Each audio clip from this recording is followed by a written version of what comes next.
5年前，当时我在济泉西郊客运站的一个旅馆里当服务员，就是那种特别低端的小旅馆，被褥也常年不换的，住的客人3教9流的，干什么都有。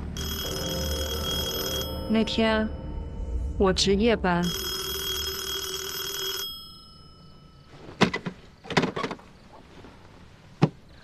喂，前台吗？203，要喝点水。嗯，好。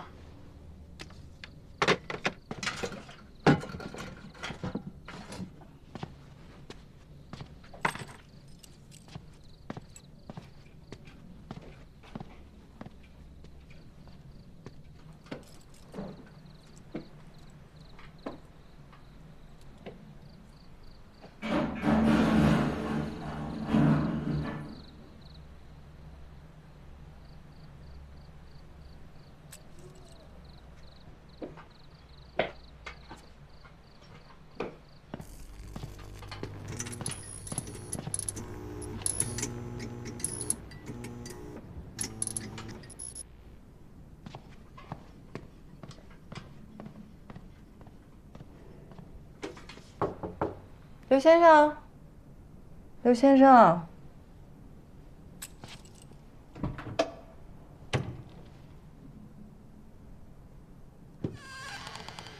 进屋之后那场景，我这辈子都忘不了。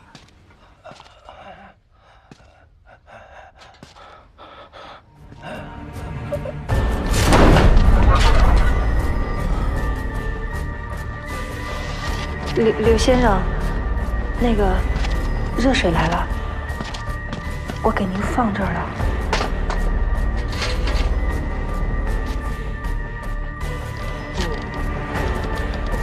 刘先生，我扶你。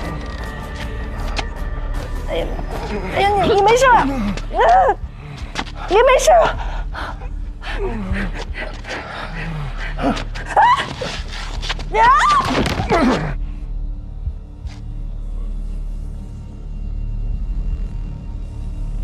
刘先生，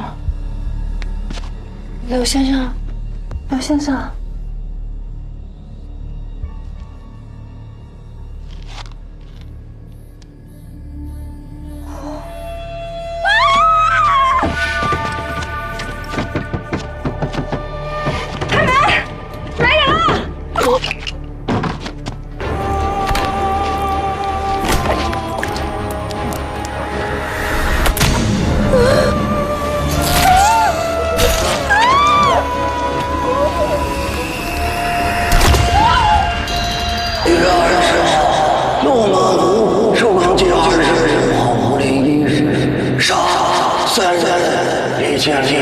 男59岁，吕秀英，女55岁，李亚琴，女23岁。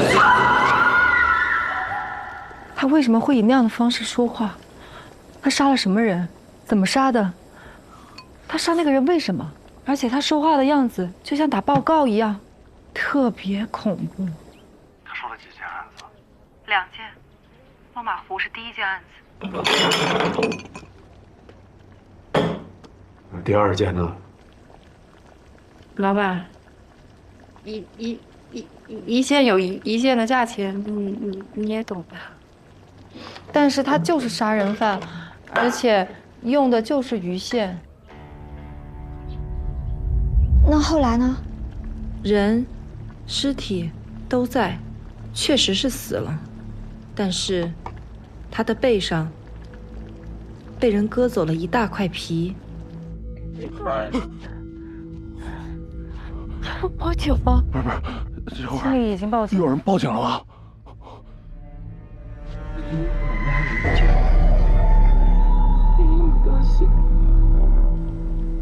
人皮是被割走的，你跑出去之后有人进来过啊？没有任何人进来啊，而且那个走廊是个死胡同，我就站在那里，我根本没有看到任何人进出。那你凭什么说那块皮是被人割走的？因为那个伤口的边缘特别光滑，那肯定是人为的，而且是利器割的。利器割的？啊！我的个乖乖！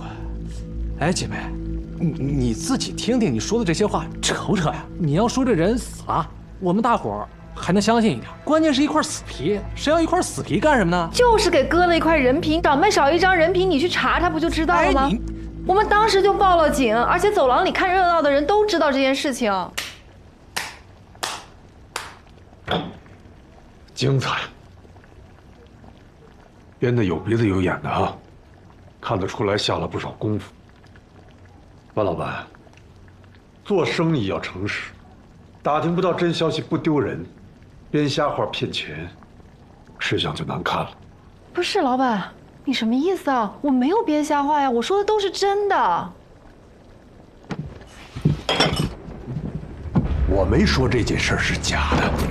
也许当时那小旅馆确实死了一个人，也许那死了的人被人割了人皮，但他跟22年前落马湖的案子没关系。刘树海也不是落马湖案的凶手。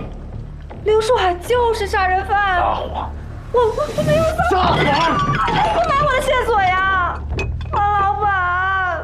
我的线索是真的，你可以不买啊。王老板，我花钱是为了查落马湖的凶手。其他案子再诡异10倍，我也不感兴趣。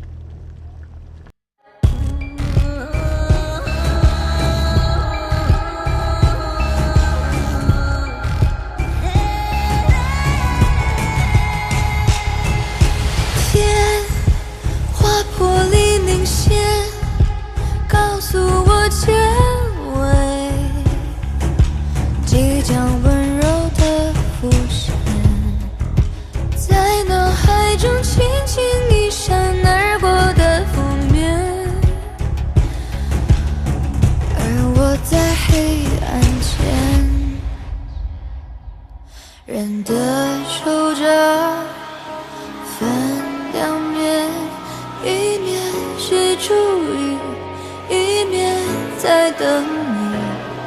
这场游戏始终没结局，踏着走过的痕迹，你换作是我，摸清我每滴泪液，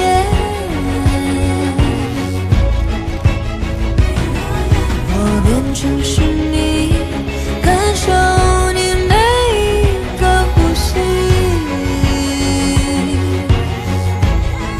然后继续坚信天划破黎明线，告诉我结尾即将。